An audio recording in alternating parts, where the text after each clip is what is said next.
Hello મિત્રો, તો good morning ના મિની વ્લોગમાં તમારું સ્વાગત છે। આજે છે મિની વ્લોગનો ડે 5। આજે તો આપણે જવાનું તો સરસ મજાના કામે વહેલા તો આપણે લગાવી દીધી બાઇકમાં ચાવી અને બાઇક લઈને આપણે નીકળી પડ્યા। તો મિત્રો પછી તો મેં બાઇક સ્ટાર્ટ કરી અને અમે નીકળી પડ્યા, હું અને મારી દાદી અને મારી મમ્મી વહેલા સારો લેવા માટે। વહેલા સરસ મજાનો નજારો હતો, એટલા ખેતરનો નજારો જોતા અમે નીકળી પડ્યા।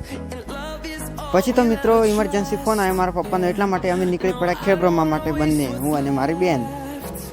આ છે સરસ મજાનો વહેલા વ્યૂ। પછી તો મિત્રો અમે પહોંચી ગયા ખેડબ્રહ્મા। આ છે હરનાવ રિવર, તો તમે જોઈ શકો છો। પછી તો મિત્રો કામ પતાવીને હું અને મારી બેન બંને નીકળી પડ્યા ઘરે પાછા। તો તમે જોઈ શકો છો ઘરે આવતા આ છે સરસ મજાનો નજારો। પછી તો મિત્રો હું પહોંચી ગયો ઘરે અને તમે જોઈ શકો છો આ છે મારું ઘર। અને આ વ્લોગ સારો લાગ્યો તો ફોલો અને લાઈક અને શેર કરી નાખજો।